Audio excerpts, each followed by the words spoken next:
Luna Nueva, capítulo 1 de Bárbara Cartland, 1820. Lo siento, señorita, lo siento de veras, perdóneme, no fue esa mi intención.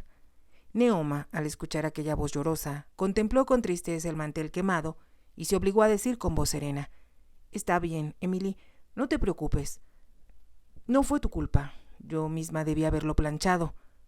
Solo estaba tratando de ayudarla, señorita. Sí, lo sé, Emily. Aprecio tu buena voluntad, pero nunca hago las cosas como usted me dice. Empezaron a rodar las lágrimas por las mejillas de la muchacha. Haces muchas cosas bien, la tranquilizó, y cada día aprendes más, así que olvidemos el mantel. De todos modos, ya estaba muy viejo. Trataré de hacerlo mejor en el futuro. De veras que trataré, señorita, repuso Emily, limpiándose las lágrimas con el dorso de la mano. Estoy segura de ello. Y ahora acaba de limpiar el piso de la cocina para que pueda empezar a preparar el almuerzo. Estoy segura de que el señor Peregrine no tardará mucho en llegar. Neoma tomó el mantel quemado y salió de la habitación para dirigirse a la planta alta, con objeto de guardarlo en el anaquel para blancos. Esperaba que a Emily no se le ocurriera tratar de ayudarla otra vez. Todos sus intentos en ese sentido tenían casi siempre consecuencias desastrosas. No era culpa de la chiquilla. Tenía solo 14 años y había llegado sin entrenamiento alguno. Como Neoma sabía muy bien, no podía pagar servidumbre con experiencia. Solo esperaba que Emily dejara pronto atrás la etapa de romper y arruinar cuanto tocaba. Lo mismo había ocurrido con Annie, su sirvienta anterior, pero tan pronto como aprendió a trabajar y a ser eficiente, se fue a donde le pagaban un sueldo mucho mejor, y Neoma tuvo que resignarse a contratar a otra chica inexperta. Al llegar al armario de blancos, en lo alto de la escalera, se dijo que tenía suerte de contar con alguna ayuda. Después de todo, la casa era muy pequeña, a diferencia de la casa solariega que fuera su hogar por tantos años. Al pensar en su casa de campo, asomó al rostro de Neoma una expresión de nostalgia. ¿Cómo echaba de menos la casa en que había nacido y crecido? Qué tristeza le causaba pensar en ella, y cómo deseaba ver su jardín que, aun sin cuidado alguno, era siempre un lugar bellísimo en esta época del año. Las primeras rosas debían estar ya brotando en el jardín de rosas, que había sido siempre la delicia de su madre. Pero era inútil pensar en la casa Standish, se dijo Neoma. Peregrine quería vivir en Londres, ¿y quién podía reprochárselo? La vida en el campo, para jóvenes caballeros que no contaban con dinero ni buenos caballos, resultaba en extremo aburrida. Neoma abrió el armario y, después de doblar con cuidado el mantel arruinado, lo puso en el anaquel donde guardaba otras prendas inservibles, el cual estaba casi lleno, pensó, lanzando un suspiro. Muchas sábanas, fundas y toallas que habían traído de la casa se habían vuelto viejas con el uso. Sin embargo, todavía había bastante ropa en los otros anaqueles, y Neoma se consoló pensando que pasaría todavía mucho tiempo antes que necesitaran comprar algo nuevo. De cualquier modo, no tenían dinero con qué hacerlo. A ella le costaba cada vez más trabajo conseguir que le alcanzara la limitada suma que Peregrine le daba para la cena. Habían tenido la suerte, al menos, de encontrar en Chelsea una casa pequeña y amueblada por un precio bastante reducido. La ocupante anterior, según descubrió Neoma, era una actriz y la casa le había sido proporcionada por un caballero, que la había amueblado para ella. Neoma no entendía la relación entre la actriz y el caballero. Tampoco entendía por qué habían reñido y ella se había ido a vivir a una casa más elegante. De cualquier modo, el disgusto entre la actriz y el dueño de la casa había sido un golpe de suerte para Neoma y Peregrine, que habían podido rentarla a muy buen precio.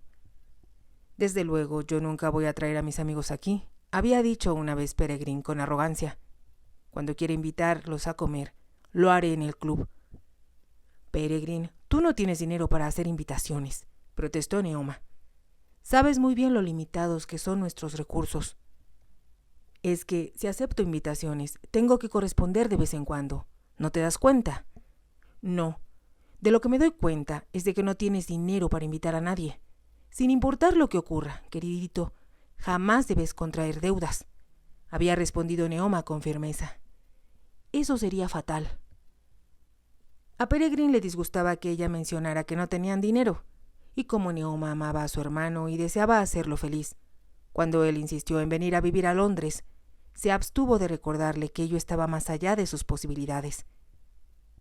Había sido muy difícil reunir lo suficiente para pagar la ropa que Peregrine quería, ya que él tenía ideas grandiosas sobre el tipo de vestuario que necesitaba. Insistió en acudir a un sastre de moda y, desde luego, en usar los ajustados pantalones color champaña, que eran el furor del momento entre los jóvenes aristócratas.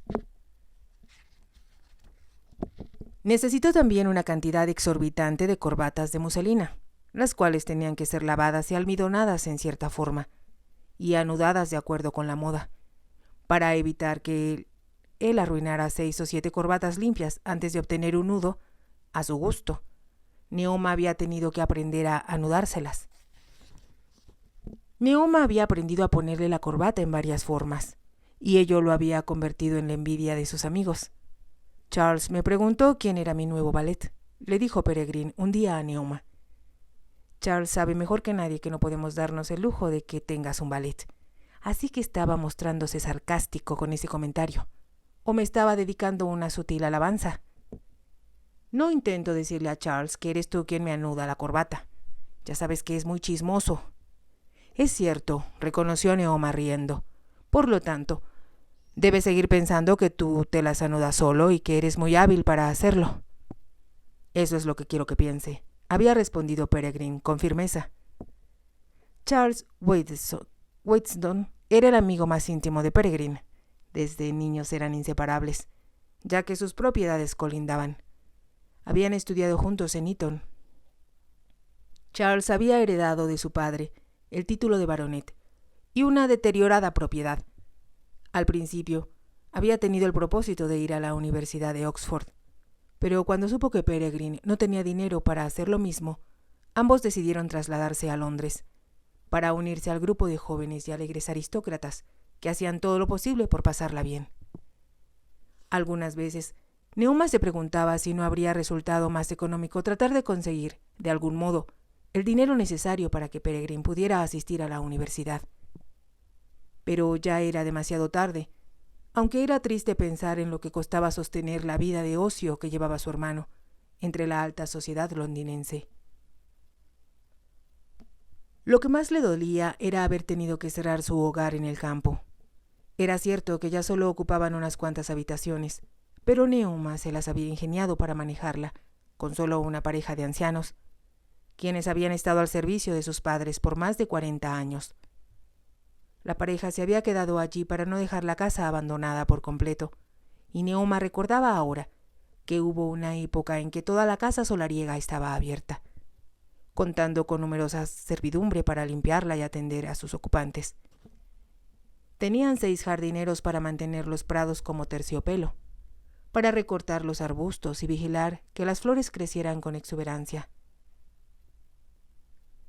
A pesar de las deplorables condiciones de la casa, Neoma hubiera preferido permanecer allí, pues sabía que pertenecía a ese sitio, y no a la casita de la Avenida Royal, donde vivían ahora.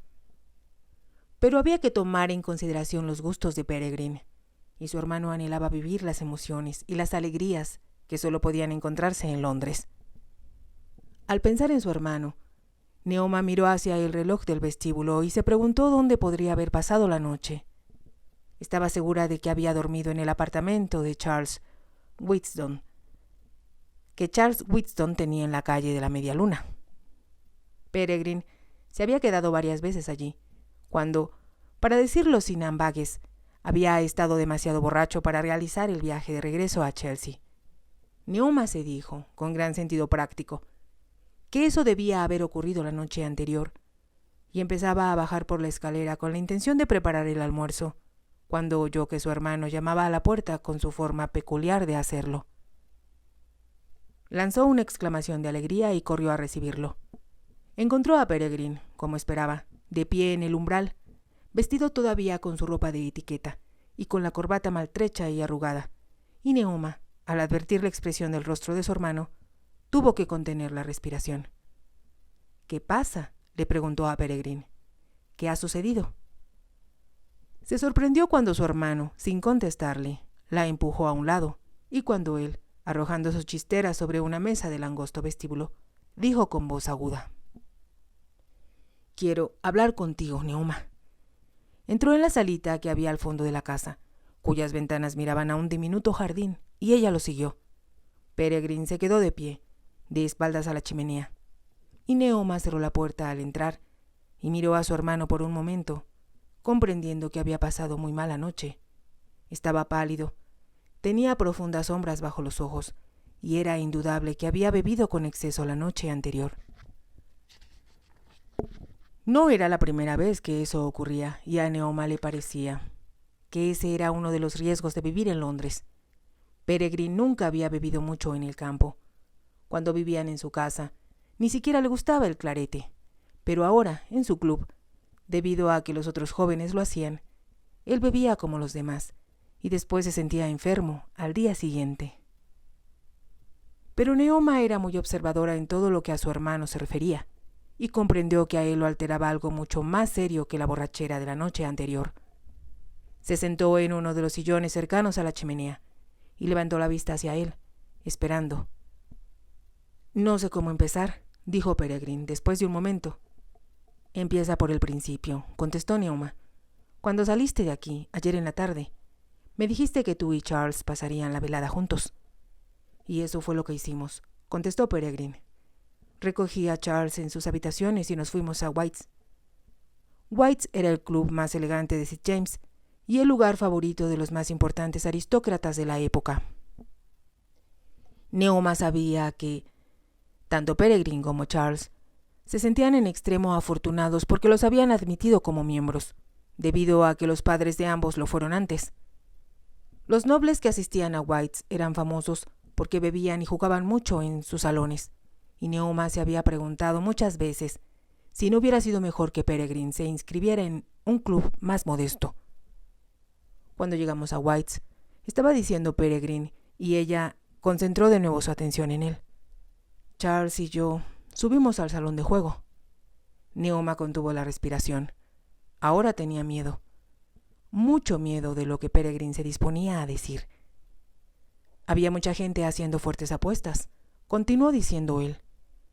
Y cuando uno de ellos ganaba una suma importante, invitaba tragos a todos los presentes.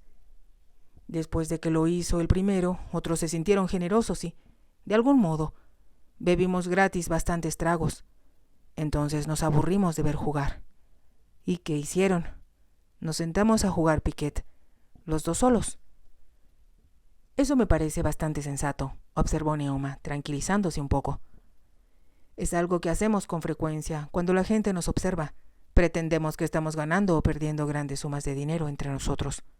¿Cómo es eso?, preguntó Neoma. Decimos con voz alta que apostamos tal o cual cantidad en cada juego. Por punto.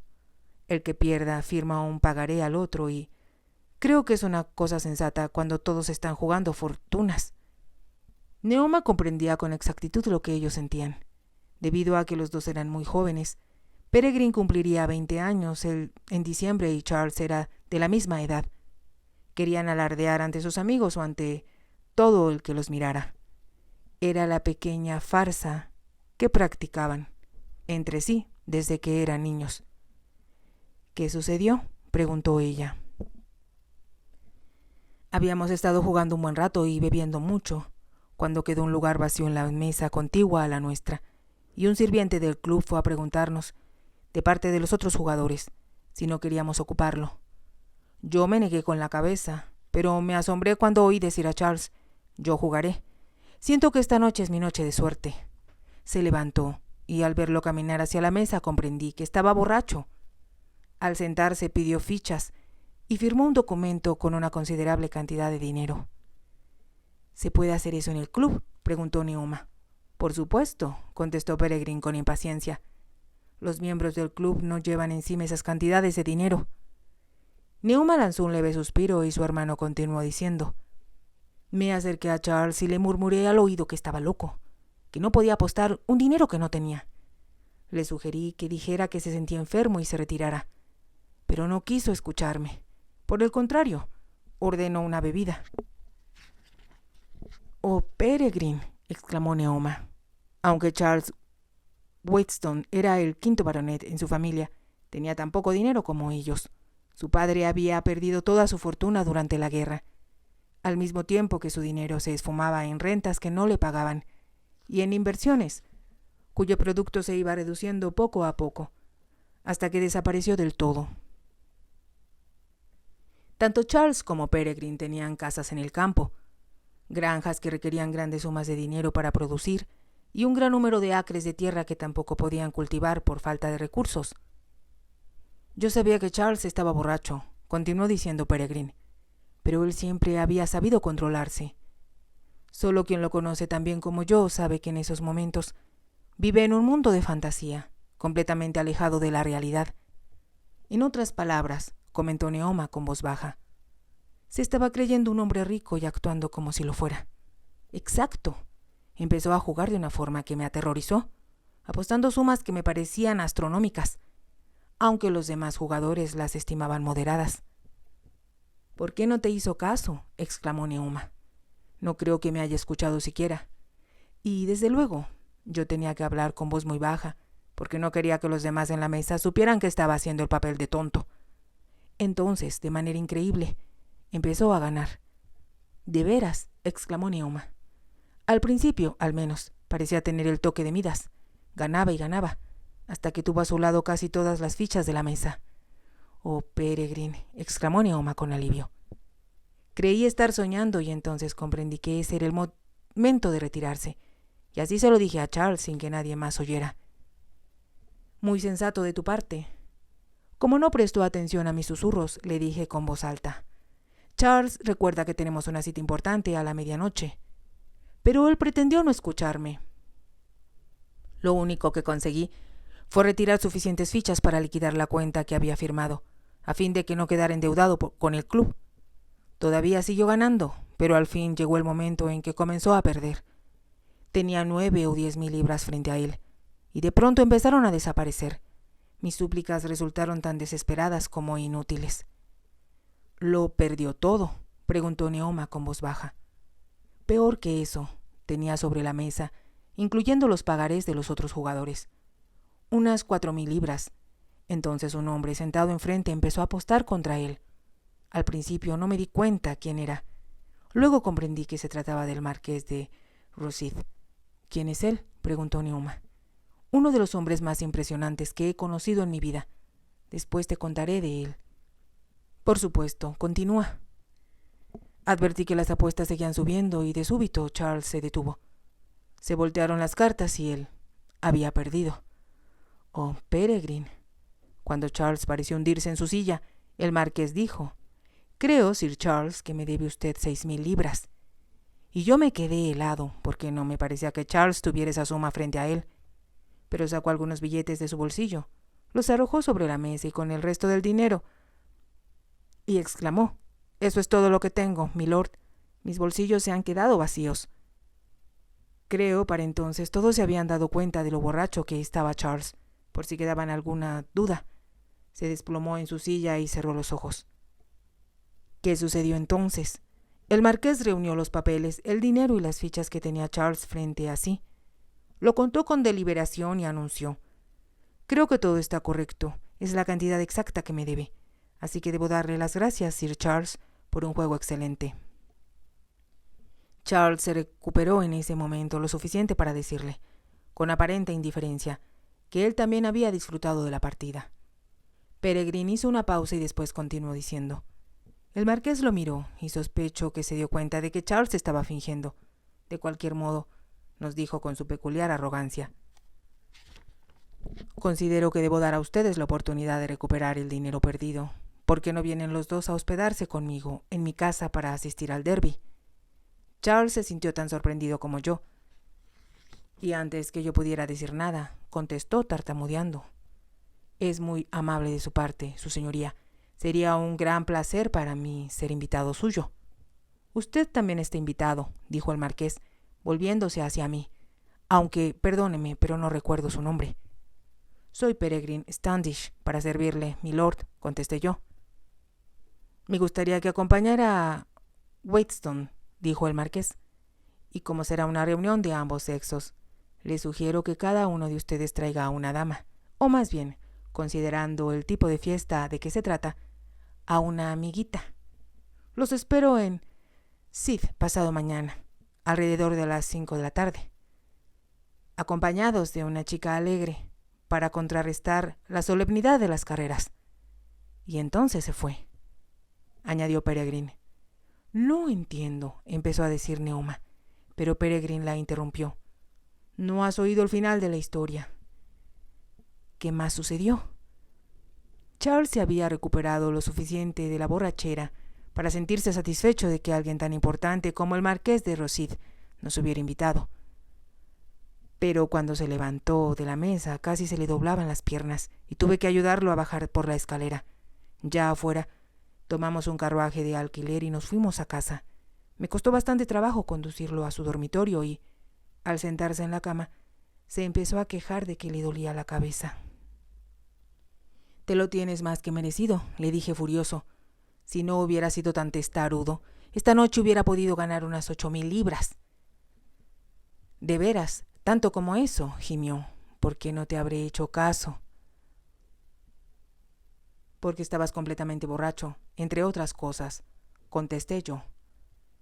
Si te ha gustado, te invito a que te suscribas, a que me regales un me gusta y actives la campanita para que puedas seguir escuchando esta historia y muchas más. Gracias.